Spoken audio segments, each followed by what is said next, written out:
15 अगस्त से पहले आतंकवाद एक बार फिर से बेचैन हो उठा है। जम्मू कश्मीर के राजौरी में बीजेपी मंडल अध्यक्ष के निवास पर संदिग्ध आतंकवादियों ने ग्रेनेड फेंका, जिसमें एक बच्चे की मौत हुई है।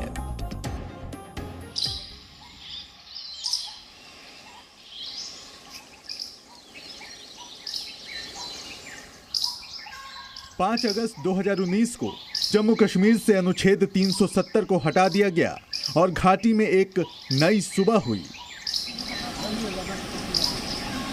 लेकिन अनुच्छेद 370 के खत्म होने के बाद सबसे बड़ा धक्का आतंकवाद को लगा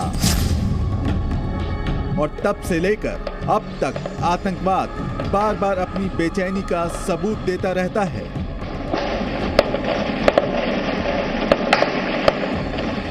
गुरुवार को एक बार फिर आतंकवादियों ने अपनी कायराना हरकत का सबूत दिया।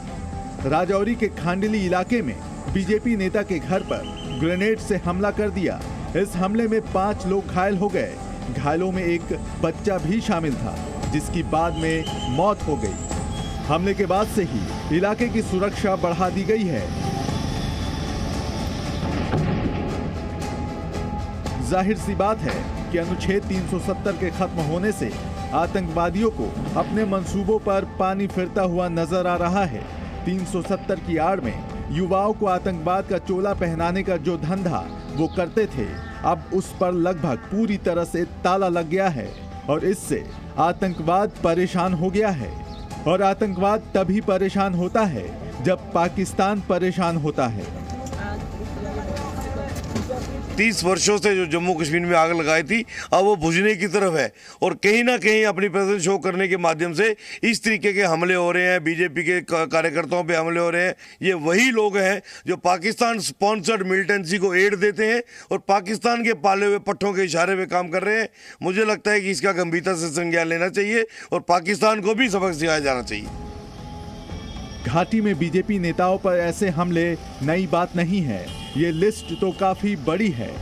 हाल ही में बीजेपी सरपंच गुलाम रसूल डार और उनकी पत्नी की हत्या की गई और इससे पहले बीजेपी के काउंसलर राकेश सोमनाथ पंडिता, बीजेपी के पूर्व जिला अध्यक्ष शेख वसीम बारी, बीजेपी कार्यकर्ता फिदा हुसैन याटू, उमर सिंह राशिद और उमर रमजान हजाम, बीजेपी कार्यकर्ता अब्दुल हामिद नजर, ये वो नाम हैं जिन पर अनुच्छेद 370 के खत्म होने के बाद हमले किए गए और न जाने कितने और नेता हैं जो आतंकियों की गोली का शिकार हो चुके हैं।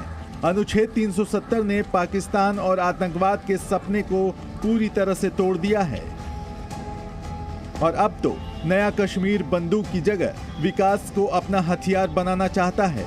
15 अगस्त से पहले आतंकवादी ये चाहते हैं कि हिंदुस्तान को किसी न किसी बहाने से चोट पहुंचाएं, लेकिन वो ये भी जानते हैं कि हिंद की सेना उनके इन इरादों को कभी कामयाब नहीं होने देगी और इसीलिए वो अब नेताओं को अपना निशाना बना रहे हैं ताकि वो सरकार या फिर राज्य प्रशासन पर अपना दबाव बना सकें।